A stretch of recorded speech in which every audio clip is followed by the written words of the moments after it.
What's up, everybody? Welcome. I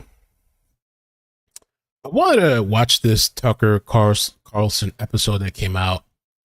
I was gonna watch it with myself in bed, but I was like, let me get up and watch it with you guys, whoever's interested. I can't even talk. Interested.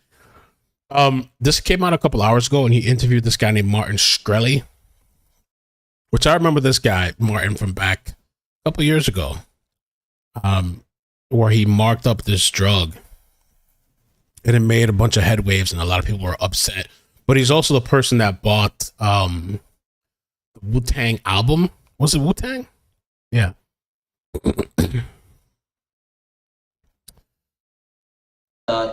Was it? Yeah.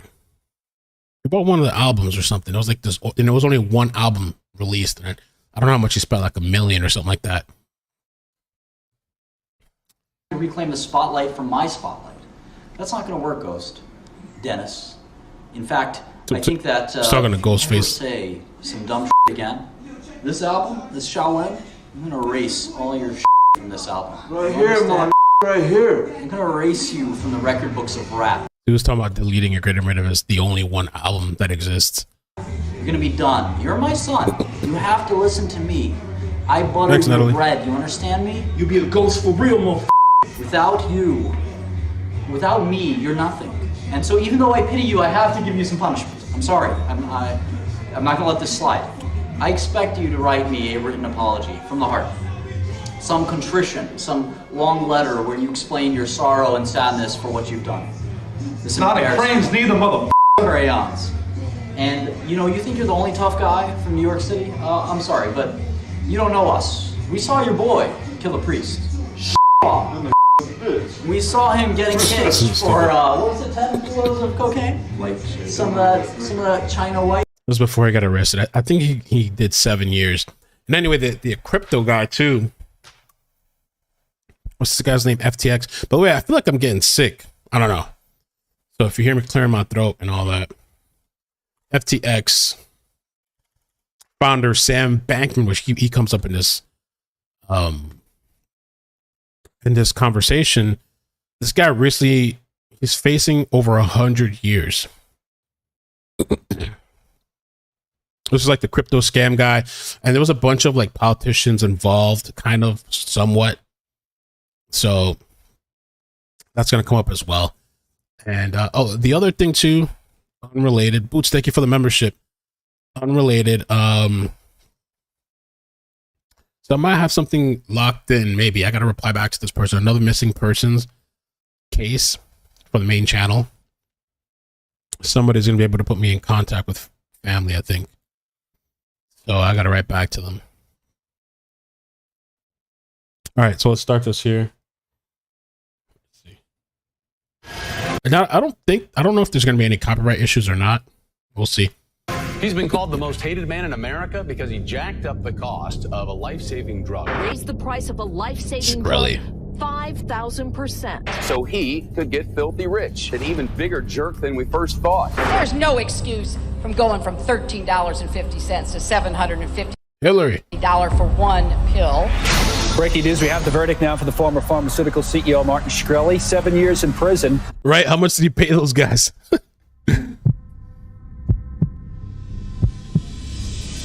You've been sentenced to 7 years in prison.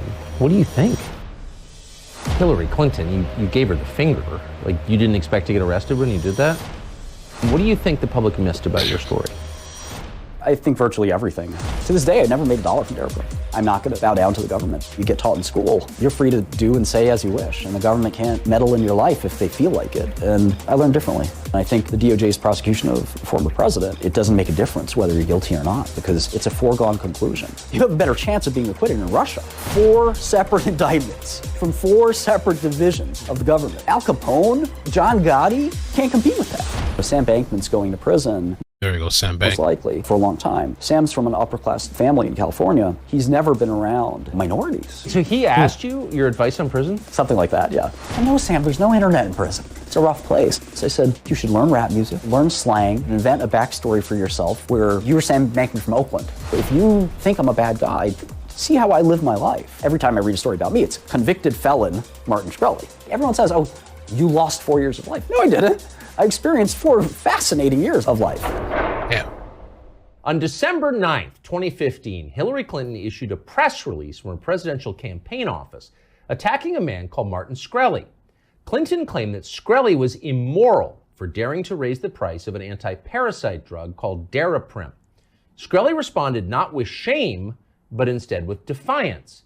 In fact, he said, many patients would wind up paying less for Daraprim. And in any case, he pointed out, no politician had a right to set the prices of a consumer product. So effectively, Martin Shkreli told Hillary Clinton to get bent. 8 days later, he was arrested. A team of heavily armed FBI agents showed up at his apartment in New York and took him into custody. Shkreli was charged with securities fraud in a case that had nothing to do with the price of Daraprim. And then he was sentenced to 7 years in prison. He was released from custody last spring and remains unsupervised release. He joins us now in our studio to tell us what he's learned.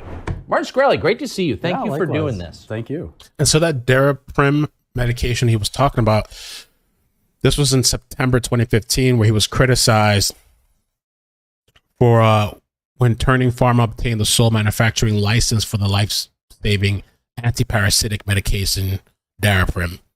So it went from $13.50 to $750. And then I guess they arrested him on something else unrelated. I appreciate it. So this was 2015, 2016 that you became almost instantaneously famous when the Hillary campaign decided to use you as a prop for corporate greed.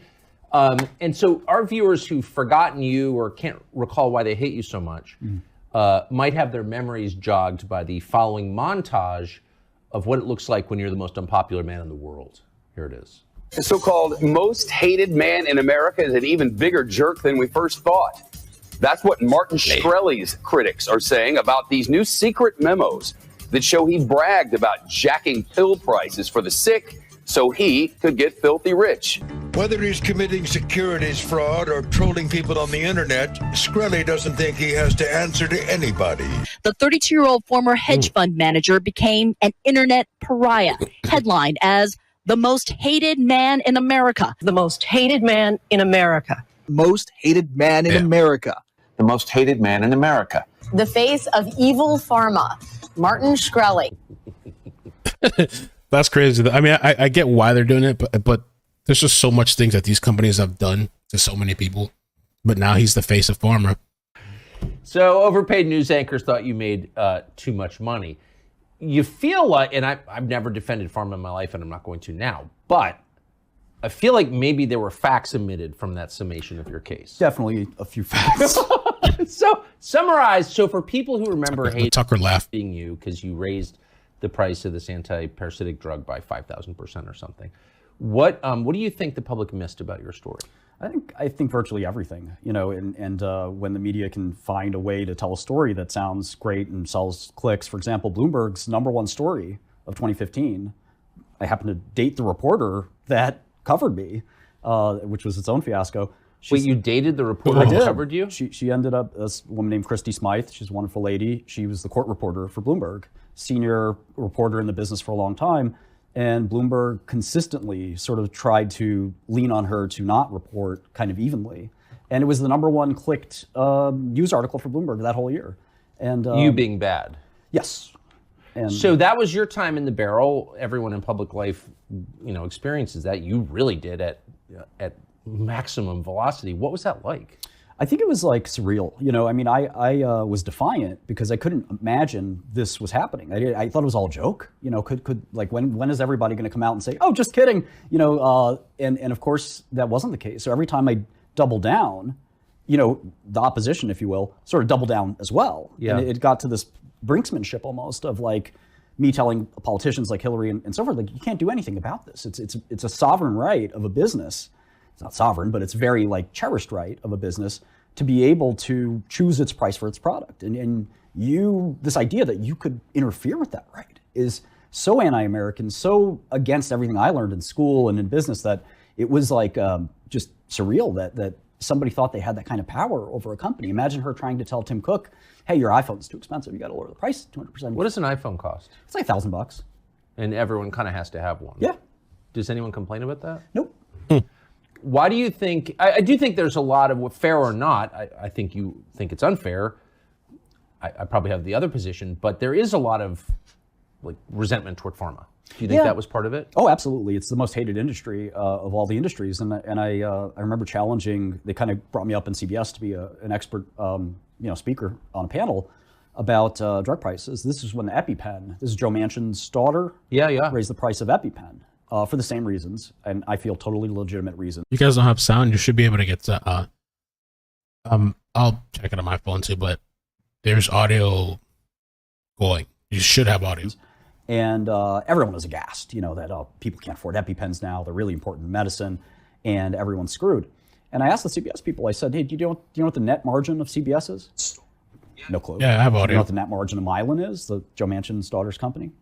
CBS makes twice as much profit as Mylan. So you have a company that makes a life-saving medicine, EpiPen, which literally could be the difference between life or death.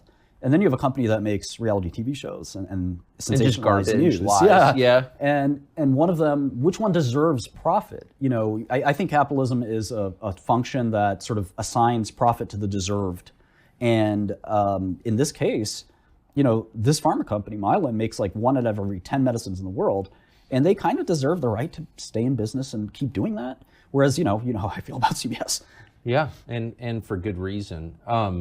So you're running this company, you get attacked in public, you become a prop in the Hillary Clinton campaign. The media, as always, on cue, aligns their coverage with her propaganda priorities. They're sort of a seamless unit, the Hillary campaign, CBS News, NBC, Shep Smith. But your job at that point is to sort of bow your head and say, busted, you caught me, I'm sorry, I'm going to give money to breast cancer research. Why didn't you do that? It would not have been hard to resign, even stage a firing, and have my board, tell my board, say, hey, you guys can fire me to make this look good so our company can continue and be successful. Yeah.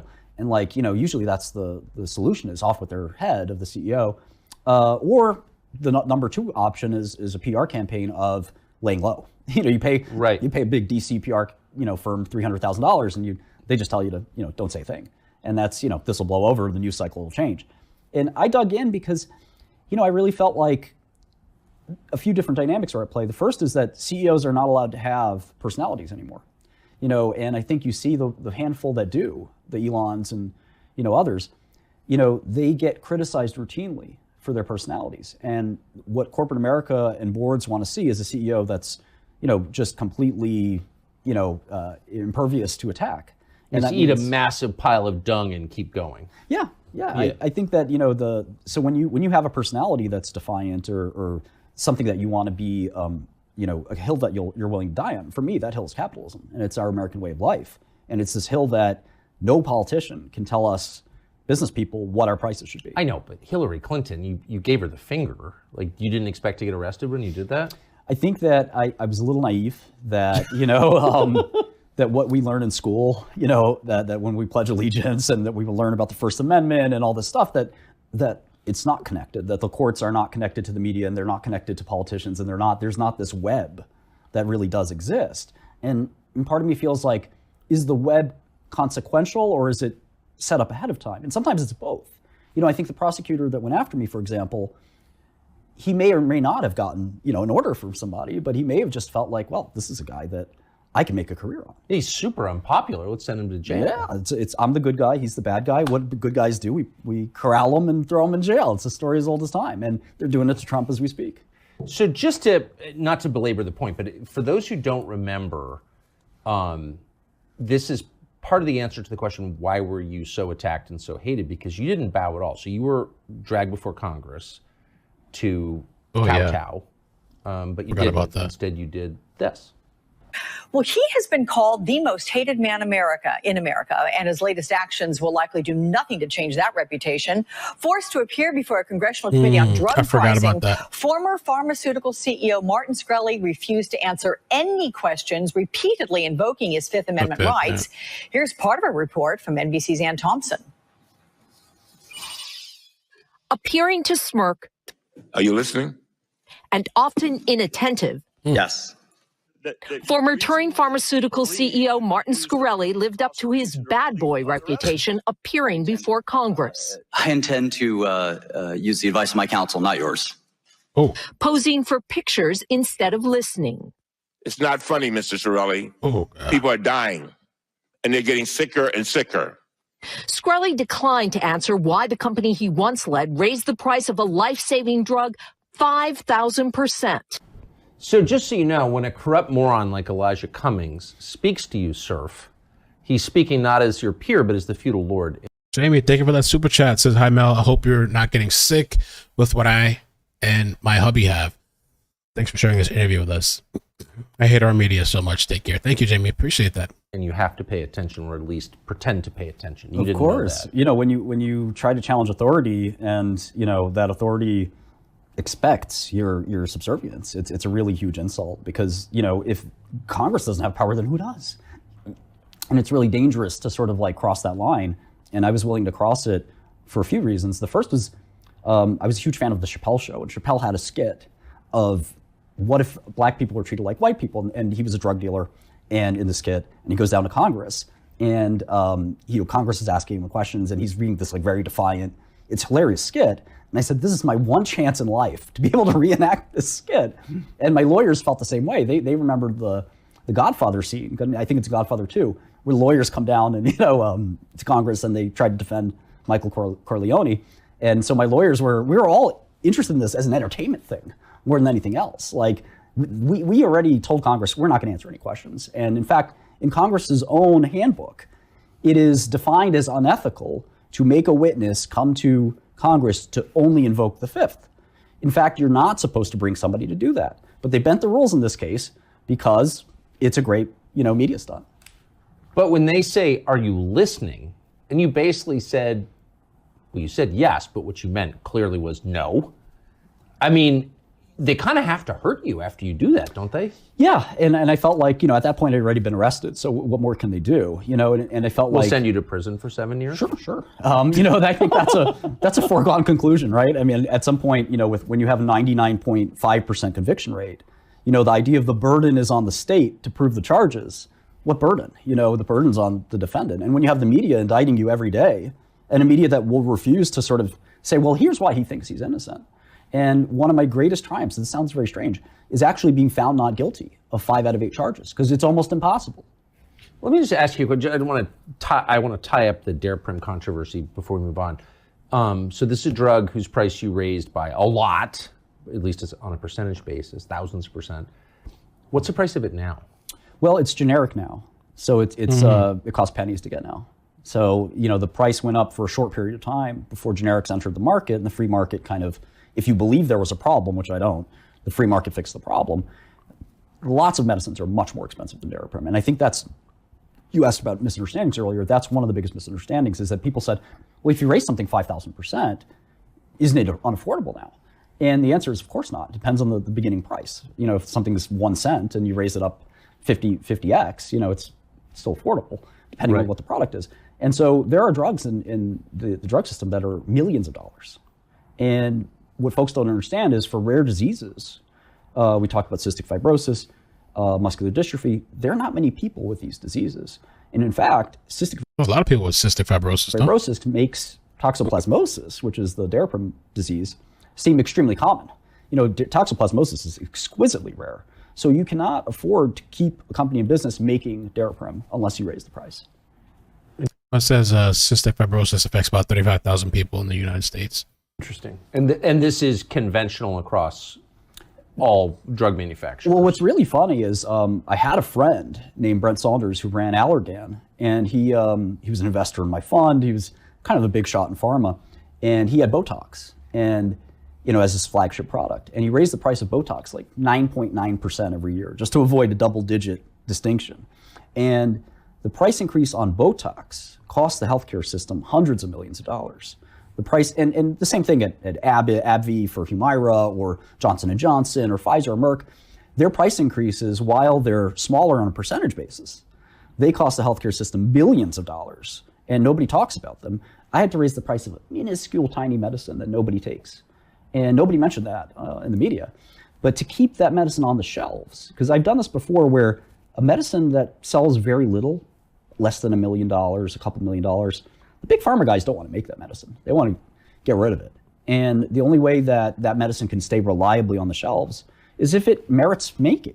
What's interesting is that, so you were not a big pharma company. Hillary Clinton is a slave to the big pharma companies. Obviously, they're obedient servant. All the Democrats in Congress, many Republicans are also. It seemed to me as an outsider, they went after you because you weren't Pfizer. They'd get away with it. Yeah, I mean, I started 2 drug companies in my own hands. One became a $1 billion company. I was 28 when I started that company. In Pharma is, kind of one of the more successful entrepreneurs. And what a lot of people don't know is we've invented a lot of medicines. We got a drug FDA approved, which is through the gauntlet from phase 1 all the way to phase 3. Very hard to do. We were one of the first companies to pursue intranasal ketamine for suicidality and depression. We made about 20, 30 different drug projects. In fact, Daraprim was one of the least significant things we ever did. And it became this really big magnifying glass on quote unquote corporate greed. To this day, I never made $1 from Daraprim. Really? No. So one thing I didn't know about you until we had dinner last night was that you worked, while you were in high school, at Hunter College High School, probably the top public high school in New York City, you worked for Jim Kramer? Yeah, Jim was... later of CNBC fame? Yeah, he was a great hedge fund manager, and a lot of people knock him for seemingly getting every stock pick wrong these days, but when he ran an actual hedge fund for wealthy clients, he was extremely good at it, and we overlapped for only about 9 months. But when you became the most reviled human being in human history, did he call you? He didn't, and I think he said something really prescient and smart on CNBC, because Jim is a brilliant guy. A lot of people knock him. Yeah, I'm one of them. but people don't understand just how, quite frankly, how brilliant he is. And he doesn't make it easy for folks. No. What he said on CNBC is the same thing. He said, this guy isn't making it easy to root for him. Yeah. And he's right. And part of the reason he was right is, I was sort of enjoying if you're a cat playing with a mouse or something like that. And in this case, I think both of us thought we were cats playing with mice, me and the media and me. I sort of felt like, why take this seriously? Why, if they're not going to engage on my terms, why not just flip everybody off, call them names, disregard them? Look at Congress, right? Why does Congress deserve respect? You saw that clip a second ago where she says... $33 trillion in debt? You did this? Country's insolvent. No respect for you. Yeah, exactly. The MSNBC lady said, well, this won't help his reputation. Wait a second.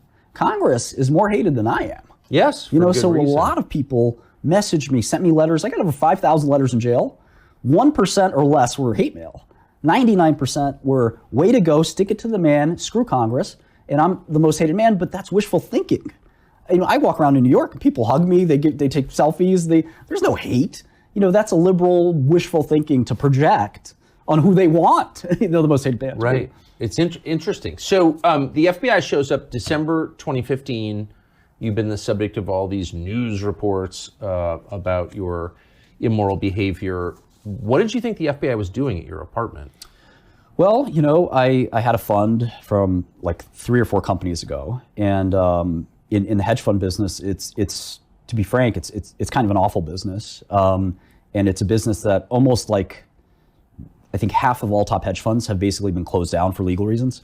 Many hedge fund managers have gone to prison. It's a dangerous job because you are the symbolism of wealth. You are literally not making any product. You are taking information and manpower and converting some pile of money into a bigger pile of money. Right. And it's really, if there's anything in life that symbolizes greed and excess, and I don't necessarily believe this, but from the outside perspective, hedge funds are it. And so it's not hard to sort of point a finger at a hedge fund and say there's some fraud here, or there's some transaction that I didn't like that wasn't disclosed properly. And this is why hedge funds are like half compliance departments these days. Yeah. But they don't even care about the return anymore. They care about the compliance, because it's such a dangerous business. So they found some irregularities in my old hedge funds. None of my investors ever lost a dime. In fact, they made quite a bit. In fact, one of my investors said he made about 40% a year investing in my hedge fund. It was the second best hedge fund he ever invested in his life. And he'd been a hedge fund investor for 20 years, and he invested with Soros and some of the best hedge funds ever. And I still went through the ringer. And wait, so you were charged with securities fraud? Yes. Who did you defraud? I defrauded the investors that made the 40% a year.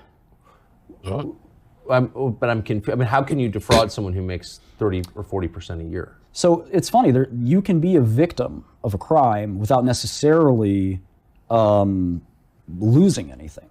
And while the government normally never pursues a case like that, they pursue cases where somebody opens their pockets and says, look, I gave this guy $1 million. Yeah, it's a Ponzi. The $1 million is gone. Yeah, right. And this guy's got a Lamborghini and I have a whole of $1 million. What the hell? And, that's, I think why I was relatively spared on a sentence, even though I thought it was excessive.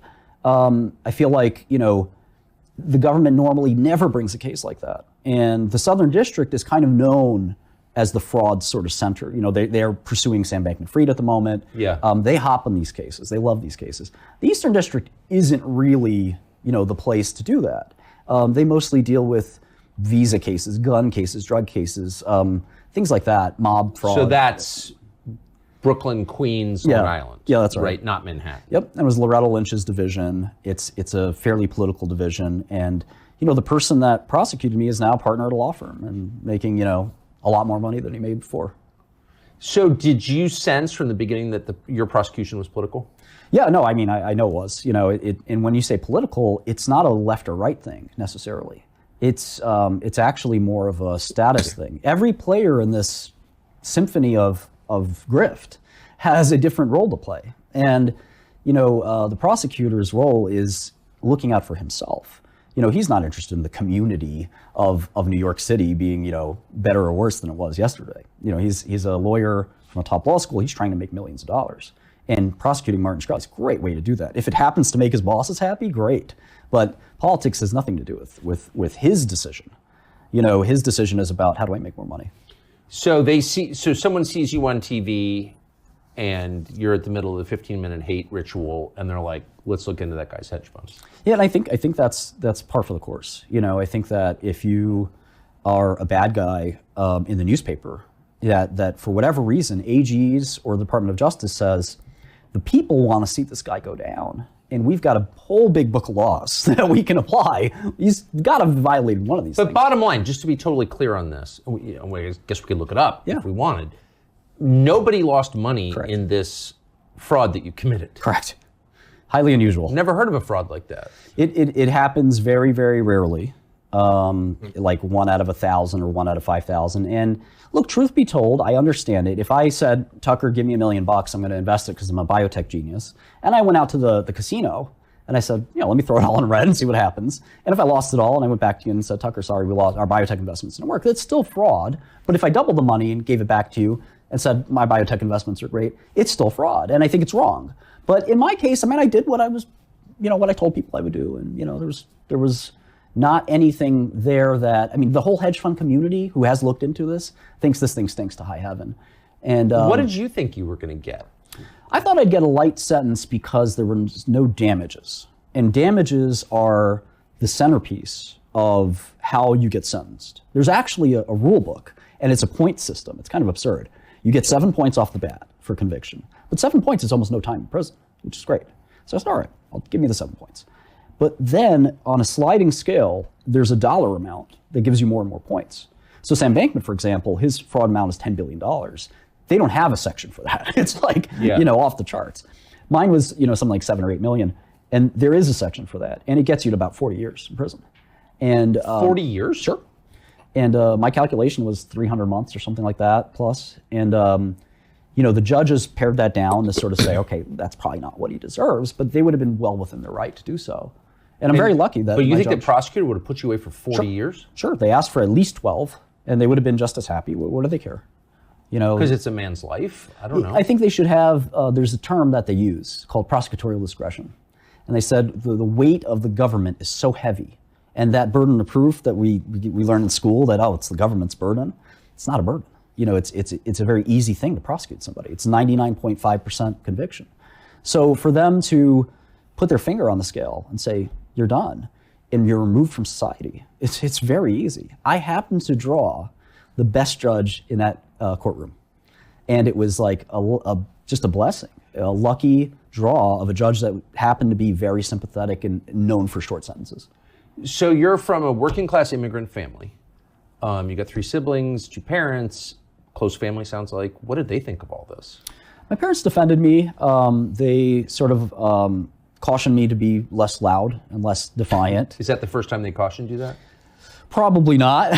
But my parents are from a communist country, and they fled America. They fled Albania to come to America and make it in the big city. And I sort of said, well, I'm not going to sort of bow down to the government, because that's not kind of why we came here. And I think that again, what you get taught in school is that you're free to do and say as you wish, and the government can't meddle in your life if they feel like it. And I learned differently. And I think, again, I'm not the first one, and I think the DOJ's prosecution of the former president is just lays bare the kind of fraud that the DOJ is, which is basically, we'll prosecute anyone for anything. Yeah. And it doesn't make a difference whether you're guilty or not, because it's a foregone conclusion that you are guilty. And in fact, our conviction rates are higher than other banana republics. You have a better chance of being acquitted in Russia than you do in America. And we have 10% of our country has been to jail. 1% is presently incarcerated. 1% of the entire population? Of the U.S., yeah. Right now? In jail right now. It's a nutty thing. And you never think it'll happen to you. But as you start to look around, what the prison population is shifting towards is more political crime, more white-collar crime, more things that aren't really crimes. But for example, Dinesh D'Souza. Less rapists. More securities, sure, politically motivated securities cases. Whatever it takes to sort of shift society and mold society into the way that folks want it to be molded to. Do you really think that's happening? I think it's sad but true. I mean, it's the president is the best example. I mean, you have 4 separate indictments. Tucker, I met a lot of bad people in prison: mobsters, drug dealers, kingpins. There is nobody I met that got 4 separate indictments from 4 separate divisions of the government. That is like an all-time best-selling record. Like Al Capone, John Gotti can't compete with that. President Trump is the biggest criminal, according to the government, that ever existed. It's so absurd. John Gotti spent his life running my city, New York City, into the ground as the biggest criminal, the godfather of the Gambino crime family. He got indicted 4 times. But guess what? It took him 50 years to accumulate that. 4 indictments. Trump did it in 5 minutes. He didn't try and build a border wall or criticize NATO, did he? That's true. Fair. Okay. I'm just trying to keep the crimes in perspective. So when you find out that you've been sentenced to 7 years in prison, and you're a pretty young man at this point, what do you think? Well, I take it a step a few months before that, where I was on bail, and happy-go-lucky, I was actually getting into the software business at the time, and I figured, you're on bail and getting into the software business. Yeah, I was starting up a small effort to look, and I needed to do something, and I was expecting to go to prison, but I didn't expect to go for 4 years, and I made a joke on social media about Hillary Clinton, and all of a sudden I found myself in front of a judge, and they're throwing me in prison, and what? Yeah, I said something stupid, snide. It was a joke. As a comedian, not all your jokes land. And I actually, one of the reasons I have a social media following is I think some people find my stuff funny. And, I try to poke fun at power and authority and, all kinds of people who need to be taken down a peg. And I try to do that. And, this joke fell flat. It was some silly joke about Hillary Clinton's DNA. And it got taken the wrong way by actually a New Yorker reporter, kind of flagged it. Who? This guy named Ali. He sort of flagged it, basically took it to the government and said, look at this, arrest him. And they did. A New Yorker reporter didn't, they're such monsters. Yeah, they said this is a threat to Hillary Clinton. I'm not threatening anybody. What was the joke? It was about if I can get a sample of her hair, I can determine through DNA analysis, one of my expertises, that she may or may not be a lizard person, which is a completely, it's a joke, obviously. She's a human being. But there's some debate. But it was a joke. It's clear it was a joke. I don't want Hillary Clinton's hair. I'm not going to do a DNA analysis. No, you don't want her hair. No, you don't. It's all a joke. And, they said this is a serious threat to her safety. The New Yorker reporter said this. And the government took it and ran with it. The judge said, you know what, you're right. Who would find this funny? And my lawyer's sort of sitting there saying, about half of America thinks this shit's funny. Yeah. And this, very liberal judge from Berkeley, great judge, by the way. But she said, this is a bona fide threat to her safety. Your bail's done. Get out of here. And you got sent to prison for, I guess you're not the first. I mean, we just interviewed someone else who's about to be sent to prison for the same. But I guess you can't make fun of Hillary Clinton. There are limits to the First Amendment. There are very strong limits, and I think that's another thing I learned, is that the First Amendment is this very qualified right. I mean, it's extremely qualified, and I had to learn that the hard way, and I became a constitutional law scholar trying to understand why I can't make a joke. And it's frustrating. I think that making a joke about Trump would not have reached the radar of the government. You think? I mean, I just would have not been, that interesting. Wow. So you went back to jail for how long? That's so basically from there, I had to stay until my sentence. My sentence was. How long were you in jail before trial? I was already convicted, so I was awaiting sentencing. And when it came time for sentencing, I don't think that helped. That she had to throw me in for this joke. And it probably. My lawyer says it cost you at least another year or two, because it's not a great thing. Did you ever reach out to the New Yorker reporter and say, "Hey, thanks for throwing me in prison for a joke"? It's interesting. That person became who does like a lot of takedowns. That was their shtick. Is that they write these big takedown pieces of so evil. This person's awful. Well, I feel bad for that person actually. I'm Catholic, and I look at that person and say, this is a sad existence. And that person actually ended up, over the years, becoming depressed and suicidal. Whoa. And said, I don't want to live like this. Tearing people down for a living. And really? Yeah, it was fascinating to see. My girlfriend, who's the reporter who covered my case, sent me in documents that this guy was literally on Twitter saying, I'm suicidal, I want to take my own life. And I look back and I said, those things aren't an accident. I mean, if you spend your life digging up dirt on people, trying to ruin their lives, and, it must be a miserable existence. Wow, what a wonderful take on that. Because I think you're absolutely right. But you can see past your own bitterness to... You have to be able to turn the other cheek. I mean, I don't even blame the government, to be honest. I mean, it's something where, I've had a great life. I'm halfway done. And I'm going to keep doing great things. And, if nobody can get you down. I mean, for me, it's the hallmark of a good entrepreneur is persistence and perseverance. Okay, 4.5 years in prison. Okay, so that would be enough to get most people down, in fact, to drive them into insanity. I had a friend kill himself before. He was a hedge fund guy in the same field as me, and he insider traded, and he got arrested on Monday. He killed himself on Tuesday, and it's not easy. But if you're a real entrepreneur, jail is nothing. The ups and downs of your own company, surviving and fighting, and a customer wants to pull out, or there's going to be a hit piece on you on Bloomberg, or John is leaving to go to a competitor.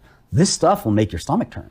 And jail is like a break from reality. It's a 4 years where you're just on the bench. You're in the penalty box. Were you afraid going in? I of course didn't know what was going to happen, but I talked to enough people who said, it's the kind of place where if you want to fight, you'll find a fight, and if you want to be cool, you'll be cool. And I think the number one thing you don't want to be in prison is, I learned this, on the spot, is you don't want to be an informant, and you don't want to be a child sex offender. Those are the two, big kind of red flags. And most of the negative attention kind of goes to those two people. As somebody who went to trial, which almost nobody does, because it's a foregone conclusion what the verdict is. You're guilty. I mean, there's nobody that's found innocent. And again, my pride for the 5 charges I was found not guilty of means that the U.S. government made a huge flagrant error, that they accused me of 5 crimes that I didn't do. And a jury of my peers determined that was true. And that I take a huge amount of pride in that. But anyway, jail is not nearly as a violent place as you might imagine. People just want to go home. It's warehouses of human beings that, by far and large, probably have gotten over-sentenced for what they've done. I'm not saying that prison shouldn't exist. It should. It's necessary. But, it's fairly inhumane, in my opinion. And the idea that all these white-collar folks should get 20 years or 30 years or 40 years, I think it's wrong. I did it with a smile on my face, but it's not something that I think's really great or fair for a lot of folks. The whole time you had a smile on your face? Oh, there were, not every second was great, but it was in federal prison. No, but you have to, like I said, I mean, growing up in a bad neighborhood in New York, fighting for relevance and success on Wall Street, starting a company, having all the successes and setbacks of that, it pales in comparison. I mean, jail is. You're sitting around and reading. It's not something where... How much did you read? I read hundreds of books in prison. Yeah, it was honestly, you know, there's a Twilight, the old show, the Twilight Zone. The Twilight Zone. There's a skit called Time Enough Forever or something like that, and the guy goes down to the basement in the library, and when he comes up, there's a nuclear bomb, and the whole world's dead but him. He was the only guy in a fallout shelter, and he's in the library, and he says, "This is the greatest thing ever because I can read for the rest of my life and no one will ever bother me," and that's heaven to him, you know. And so I think that there's a paradox of if you took your cell phone away and said you can't have that, and then you took, you know, all the other kind of BS that you have to do all day, whether it's meetings or you know, should we go to this restaurant or that restaurant, or can I get an Uber or this and that? You have none of that. You wipe your slate clean, and here's just a stack of books. It's actually awesome. You know, there are bad parts of prison. You know, it's not fun being there. The look on Tucker's face is like, what? That's actually amazing. Just kind of zoom in on that. There's a real big silver lining there. What are the people like? The people are not great. You know, but you can find humanity in anybody. And I think that's one of the big lessons for me from prison is, you know, Sam Bankman's going to prison, most likely, for a long time. Sam's from an upper class, you know, family in California. He's never been around, you know, minorities, let alone, you know, inner city minorities who have a very different way of life. And when he asked me for advice about this, I said, I think you should learn rap music. I think you should learn slang. I think you should invent a backstory for yourself where you're not Sam Bankman, the businessman, but you were Sam Bankman from Oakland. And wait, so he asked you your advice on prison? Something like that, yeah. And I, you know, one of the questions was, is there internet in prison? I said, no, Sam, there's no internet in prison. You know, you have, if you can smuggle a cell phone in through somebody's butt or something, maybe you can, you know, find a way to get, you know, some cell phone reception, but no, there's no internet kiosk where you can go play video games. It's a rough place. And, you know, I think one of the reasons I was successful in prison, I have many friends from there, is that I understand, you know, I grew up in Brooklyn, melting pot, I understand minorities, and you know, we had a lot in common, and commonality is humanity. And, you know, all of the trials and tribulations they would face with their families, I'd face with mine, that commonality existed. No, they didn't go to college most of the time. No, we had different levels of education. But there were a lot of smart people there. There were a lot of, yeah, sure. I mean, you know, the circumstances of that people can fall into, making a left turn or a right turn in life, you know, you can make mistakes. And I think that there are a number of people who've been very successful. Michael Milken, you know, obviously people like, you know, Charles Kushner. You know, there are folks who have gone to prison and made a mistake in life. And the young men mostly who get locked up, who are mostly black or Hispanic, it is a sad thing to see. And I don't know what the solution is, but I do see that, you know, a good 10, 20% of them are really good eggs that kind of just, you know, are sorry for what they did. They felt like they had no choice. Maybe that's right, maybe that's wrong. But, you know, there are people that probably do deserve a second chance. And unfortunately, society, you know, every time I read a story about me, it's convicted felon Martin Shkreli. Yeah. And I'm saying, well, why don't you say U.S. patent owner Martin Shkreli? Or billion-dollar, you know, company starter Martin Shkreli? Like, where's that? Why is it convicted felon? And again, I'm reading the media, so we know why. Were there still mob guys in prison when you were there? Yeah, in fact, one of my roommates early on was an 80-year-old mob boss, and he was a huge fan of yours. And I'm flattered. And you know, he was an interesting fellow. But yeah, the mob. But he was literally like a mafia boss in his 80s. It was like out of a movie. Yeah, totally. Did you make spaghetti sauce together? Believe it or not, yes. Did you really? Yeah. How was it? One of the like finest things you could get is like we would somehow pay a guy to get spaghetti in, and then we'd pay a guy to get the sauce in, and we'd kind of like have a lookout to make sure that the police, you know, the guards didn't see what we were doing. Now some of the guards saw, but they kind of liked the mob guys, so they were like, yeah, you guys are all right, because they felt like they were in, you know, a movie or something like that. So it was fun. And like I said, there were people, well, one of the things is when you're faced with 4 years of time, everybody's bored. So we're trying to make something interesting and exciting. So we're telling war stories, we're playing cards, we're playing chess, we're doing whatever we can to pass the time. And everyone says, oh, you lost 4 years of life. No, I didn't. I experienced 4 fascinating years of life. And I learned more than I have. Like I said, I read about 400 or 500 books in prison. I've read 1 book since I left prison. 1.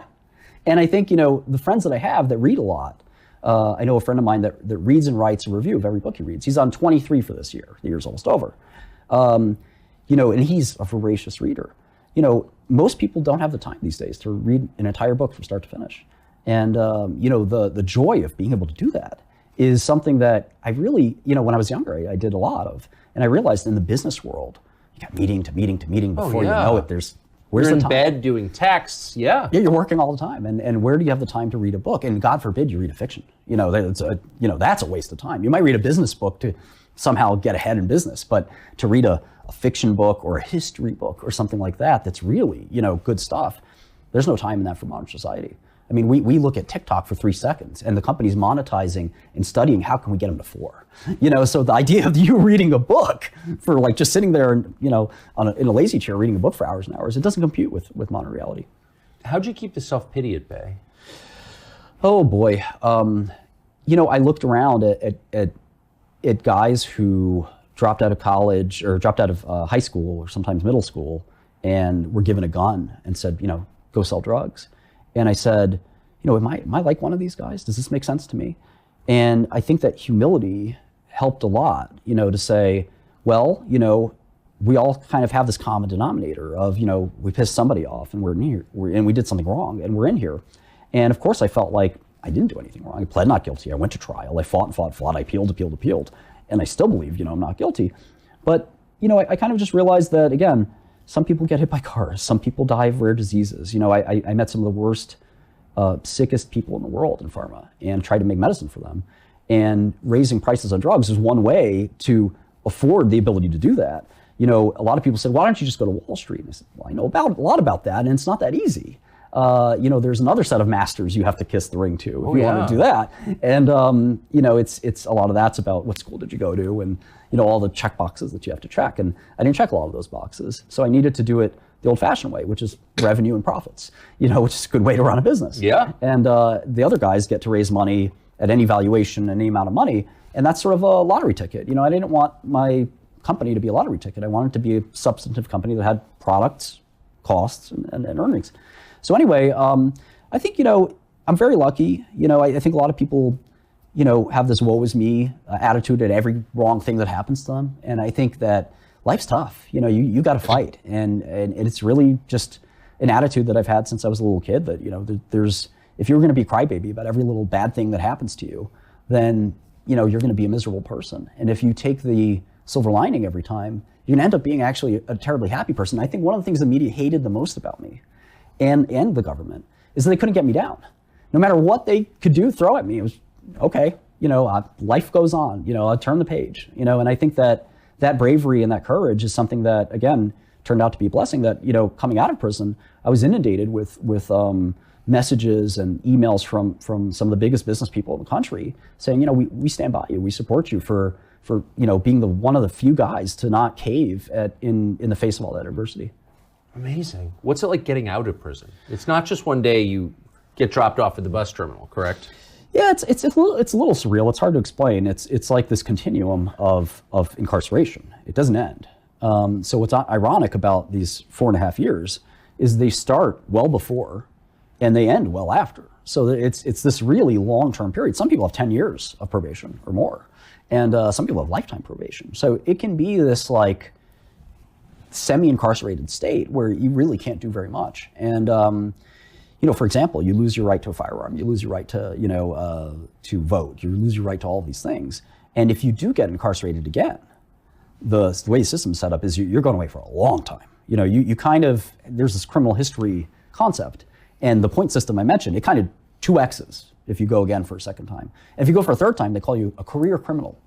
And again, by Trump standards, he's literally a career criminal at this point. It's a really insane kind of concept, but it is the way the system works. How is Trump seen in prison? I think he'd be liked if he went. One of my top defense attorneys thinks he's going. I think he will be remanded. In other words, have his bail revoked.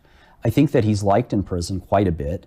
A lot of folks in prison, for example, especially the old timers who've been there forever, he passed something called the First Step Act, which I think is a brilliant piece of legislation. And it was mostly, I think, shepherded by Kushners who pushed it very hard because their father went to prison. And what the First Act does is it basically lets you lessen your sentence if you go through this rehabilitative process. And I did some of those programs, and I have to say that, you know, they actually are useful. They kind of help reorient your goals and meaning in life. And they really make you confront, like, well, why am I trying to just grow this stack of money to the ceiling when, what about my kids? What about, you know, what do I really makes me happy? And this program is fantastic, and it could cut your sentence by a third. And guess who didn't want this to happen? Virtually everyone in Congress. He said, you know, this is a bad idea. And he got it passed by the skin of his teeth. So when people talk politics, like what percent, I'm just interested, of the guys you served with, where were they on the spectrum? Like Trump, mostly right. And I think they were mostly right? Yeah, they were mostly apolitical before Trump showed up.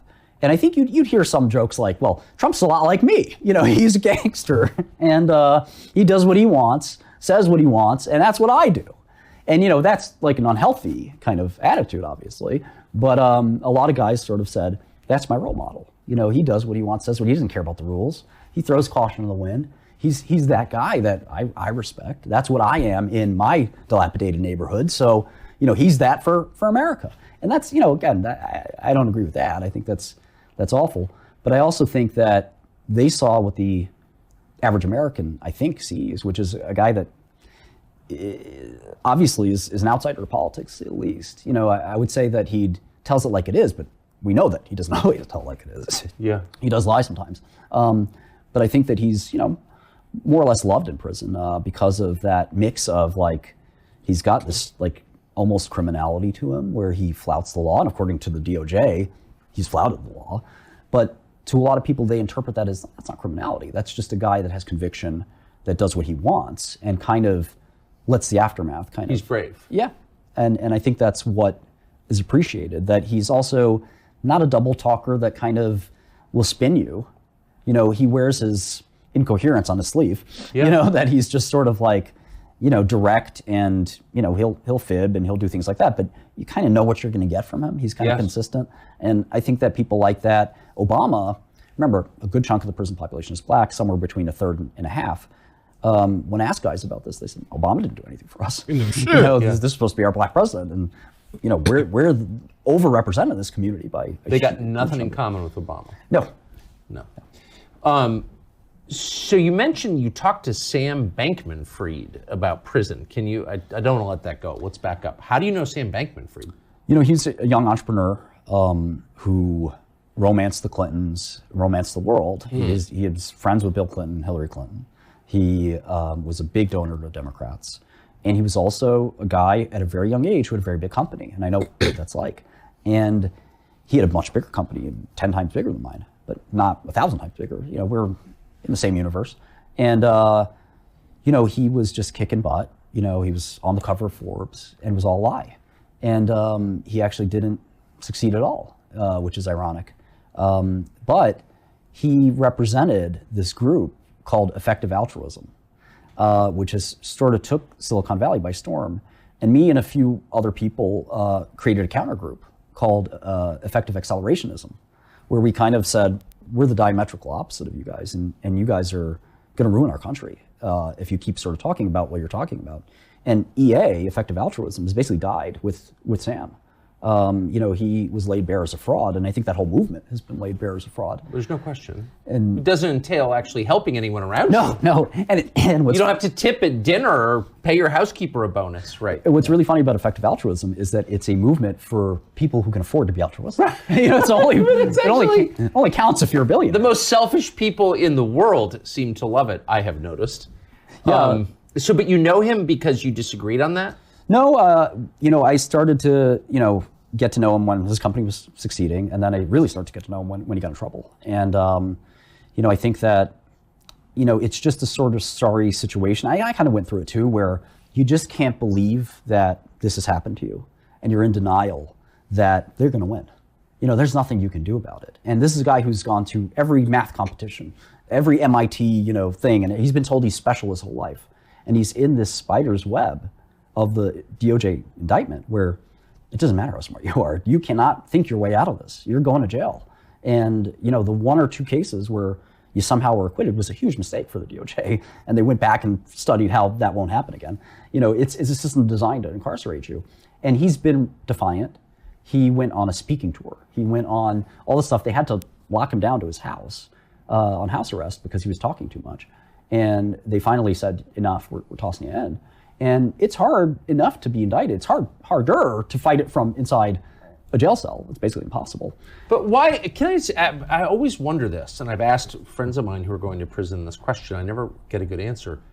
You think you're being unfairly treated? Most people being prosecuted think they're being unfairly treated. Sure. Some are, some aren't, but they all think they are.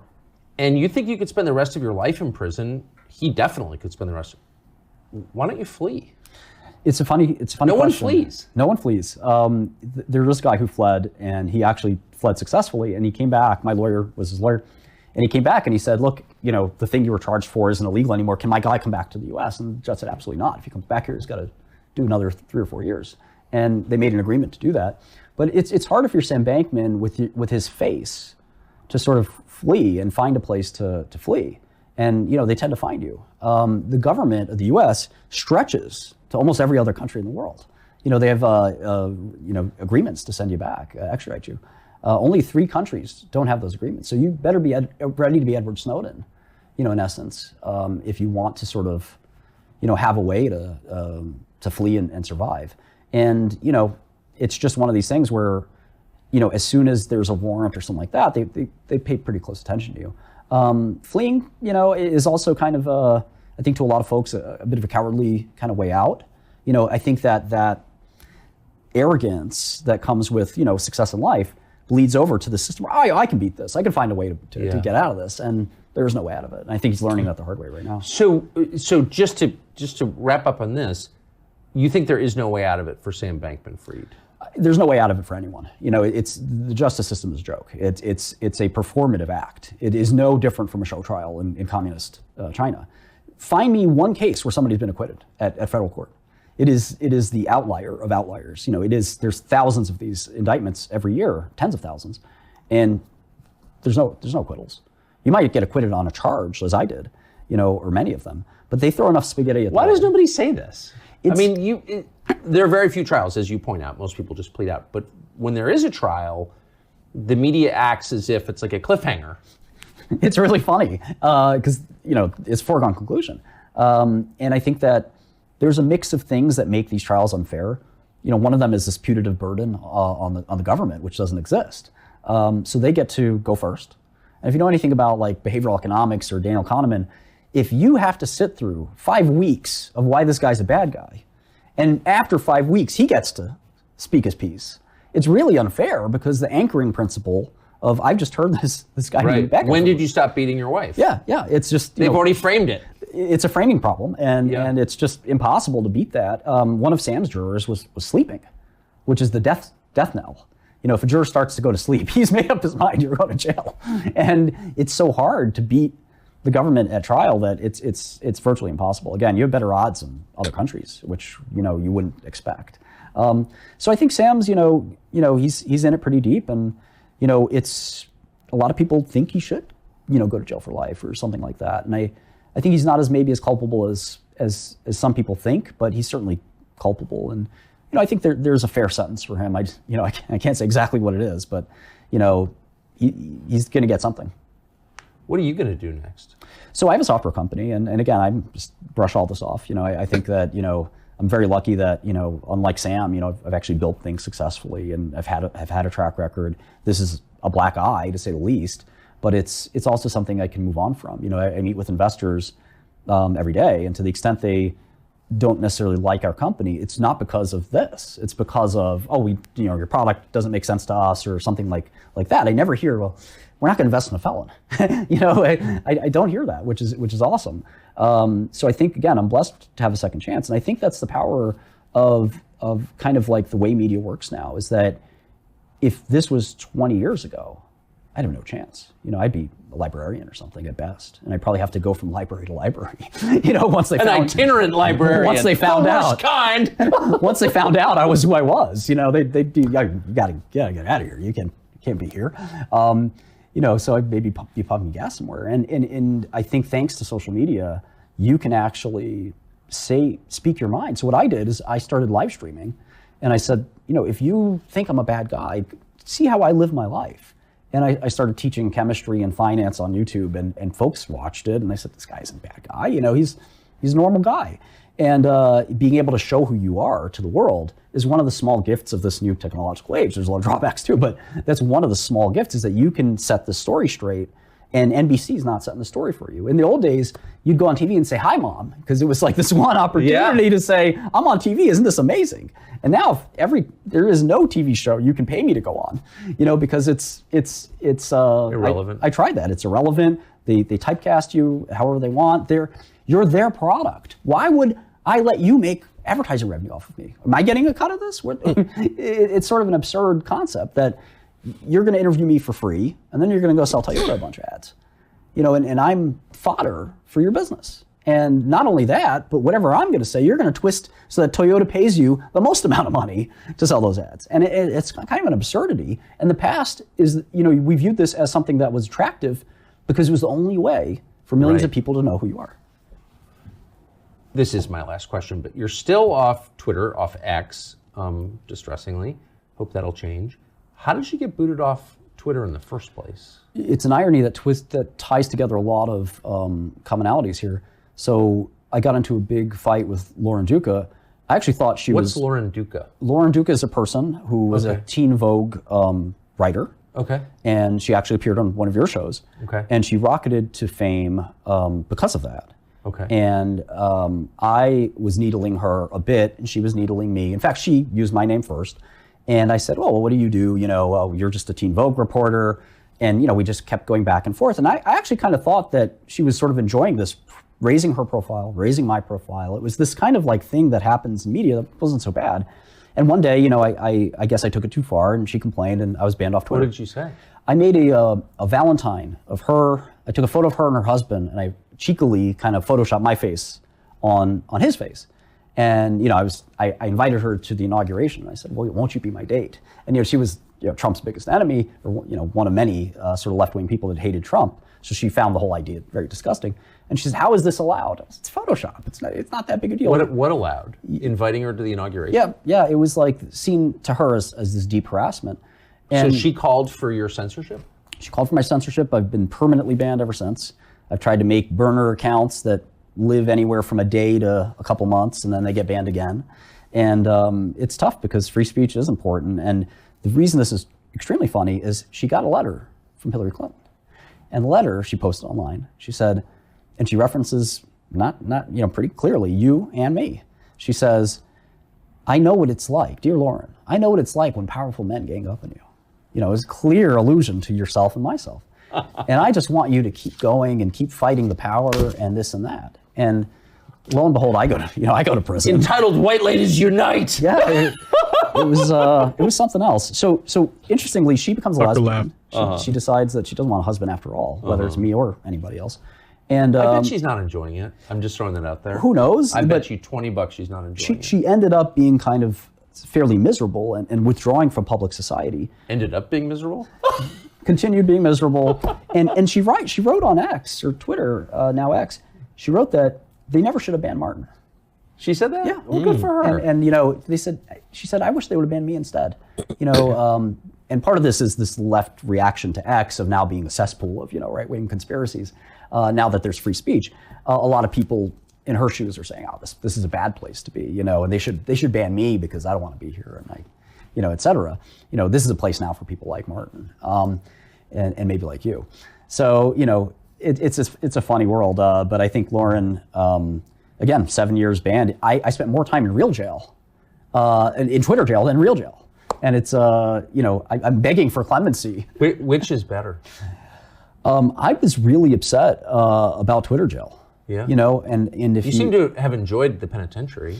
Well, no, I didn't go to penitentiary. That's the worst prison system. So I went to a low security, which is the second worst. These are distinctions a lot of us in the outside world don't understand. The penitentiary is where people get raped, killed, where you have to become a white supremacist, where, that kind of world is a very dark world. But that's for people who get life sentences or things like that. And Ross Ulbricht, sadly, is this skinny, nerdy computer programmer who's in that world, in that milieu. And imagine Sam Bankman, who's you know, if Ross isn't built for prison, man, Sam is, you know, this marshmallow guy that... What gang do you think he'll join? He's going to have to become Aryan Brotherhood, which is going to be hard because his name is Sam Bankman-Fried and he's Jewish. Yeah. So, you know, he either can pretend he's not and try that, or, I mean, he's screwed. You know, this is going to be tough for him. Learn Spanish. Join the Hispanic gang. That's not a bad idea. Whatever. Martin Shkreli, I just think you have the most interesting approach to life and the most interesting life. And so I'm grateful that you spent this time with us. Thank you. You'll hear people say that. All right. I was kind of curious to watch Martin because I remember back in the day with the whole drug thing and then the whole Wu-Tang thing. It was just wild back then. And so I was expecting some crazy interview, but it was actually a decent interview. But I thought it was going to go off the handle.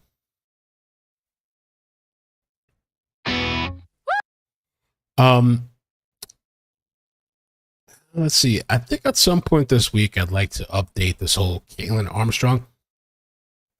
They've been posting like daily, like people in the courtroom are tweeting out updates and stuff.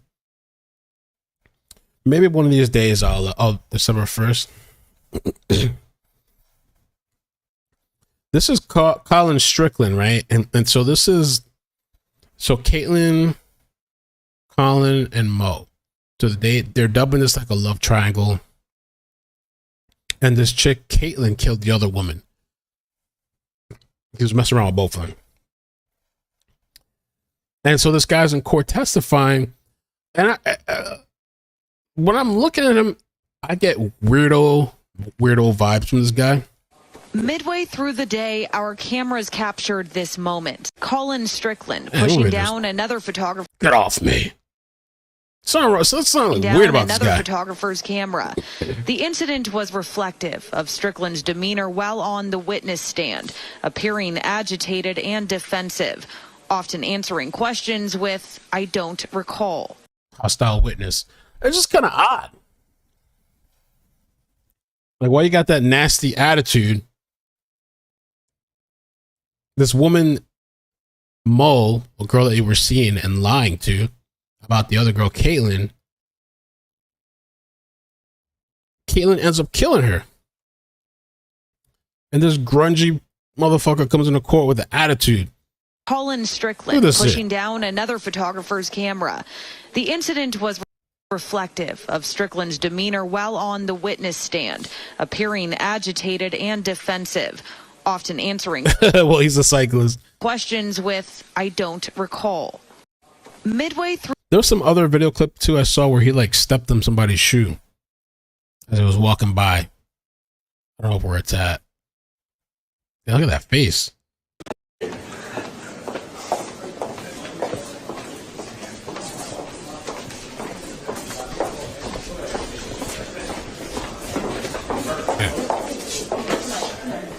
Boy, there's something wrong with that motherfucker.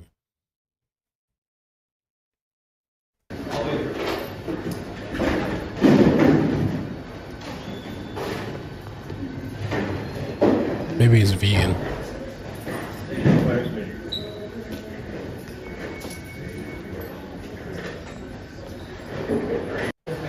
There's just a weird vibe about that guy.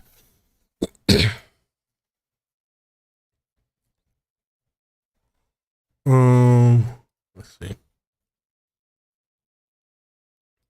Follow this guy. I don't know if he posted the video. Oh, here it is. Here it is. Check this out.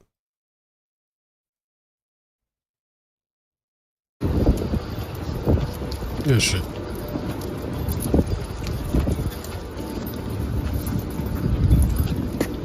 Ouch! He literally steps on the guy with the camera. He literally steps on his foot. Bro. Ouch.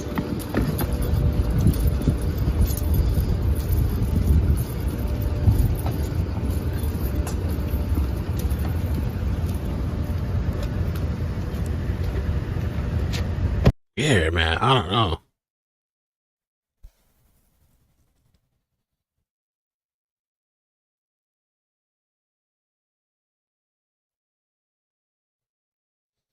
So yeah, at some point this week, maybe I thought we can kind of maybe go through some updates, what's going on during the trial. Something I thought that was pretty interesting too. I saw this earlier.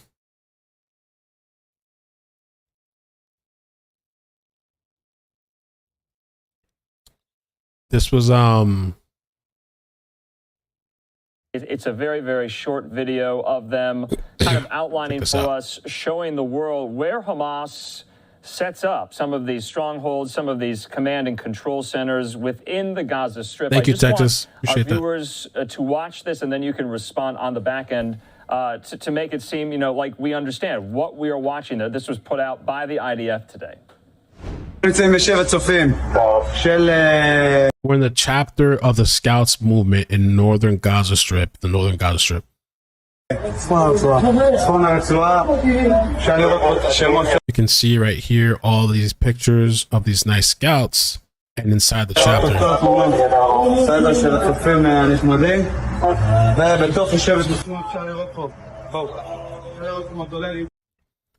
And then there's rocket launchers.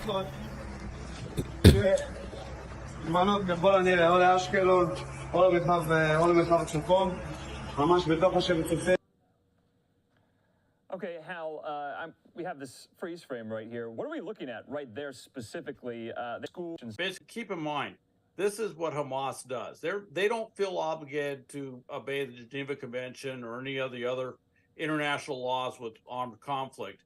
What they do is they specifically set up their military and paramilitary operations in what are under international law normally protected sites, mosques, houses of worship, if you will, schools, hospitals, and that's what the Israelis have been saying all along is they're trying to go through and attack. They're trying to go through and deal with these things, but the problem is Hamas has put them in some areas. So what you'll hear on the propaganda or information front is that Israel attacked a school, and the inference in everyone's mind would be, oh my gosh, they attacked a school and it's full of. I don't know if you guys remember to the other day where we were watching Hezbollah that morning.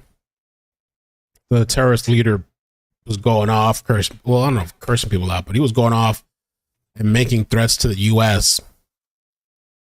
And so the U.S. they sent a guided missile sub has arrived in the Middle East. A message of the terrorist adversaries.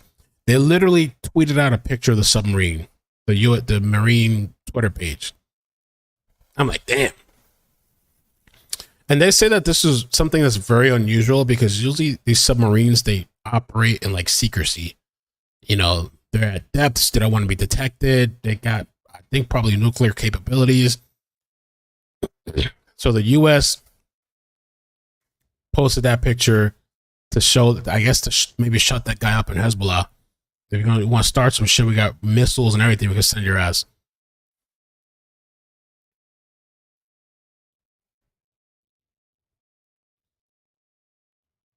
Each SSGN can carry 154 Tomahawk cruise missiles.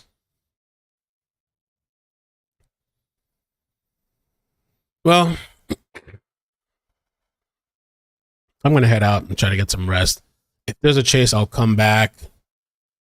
10:22, 8 minutes ago. They just canceled another chase. DUI. Canceled.